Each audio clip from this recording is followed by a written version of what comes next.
Hello friends, இன்றைக்கி என்ன video பார்க்க போகிறோன்னா பச்சைப்பயிறு கடையில் தான் பார்க்க போகிறோம். சரி வாங்க வீடியோக்குள்ளே போகலாம். இதை பார்க்கறதுக்கு முன்னாடி நம்ம சேனலில் மறக்காமல் சப்ஸ்கிரைப் பண்ணிக்கோங்க, லைக் பண்ணுங்கள், சப்போர்ட் பண்ணுங்கள். அதுக்கு ஃபஸ்ட்டு பச்சைப்பயிரை ஒரு 8 மணி நேரம் வாஷ் பண்ணி ஊற வச்சு எடுத்துக்கோங்க.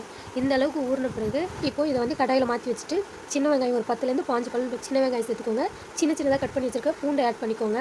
இப்போது இதில் வந்து நல்லா பழுத்த 2 தக்காளி பழமாக எடுத்து சின்ன சின்னதாக கட் பண்ணி சேர்த்துக்கோங்க. இப்போ இதில் தக்காளி பழம் சேர்த்த பிறகு ஒரு சின்ன சிட்டிகை மஞ்சள்தூள், கொஞ்சமாக சீரகம், அடுத்தது 1½ டேபிள் ஸ்பூன் வந்து மிளகாய்த்தூள் ஆட் பண்ணிக்கோங்க.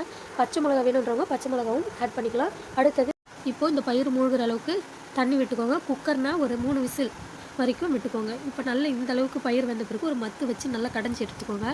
இப்போ தாளிப்பு கொடுத்துடலாம். எண்ணெய் விட்டு எண்ணெய் நல்லா காஞ்ச பிறகு கடுகு ஆட் பண்ணிக்கலாம். கடுகு நல்லா பொரிஞ்சு இப்படி வரும்போது கருவேப்பிலை ஆட் பண்ணி நம்ம கடைஞ்சி வச்சுருக்கோம்ல அந்த பயிரை ஆட் பண்ணால் சூப்பரான டேஸ்ட்டான பச்சைப்பயிறு கடையல் ரெடி. இது வந்து தோசைக்கு, இட்லிக்கு, சாப்பாடுக்கு இது 3த்துக்குமே சூப்பராக இருக்கும். இந்த வீடியோ உங்களுக்கு பிடிச்சிருந்தால் லைக் பண்ணுங்கள், சப்ஸ்கிரைப் பண்ணிக்கோங்க, சப்போர்ட் பண்ணுங்கள். அடுத்தது எந்த மாதிரி சமைக்கலாம்னு கமெண்ட் பண்ணுங்கள். சரிங்களா? ஓகே ஃப்ரெண்ட்ஸ், பாய்.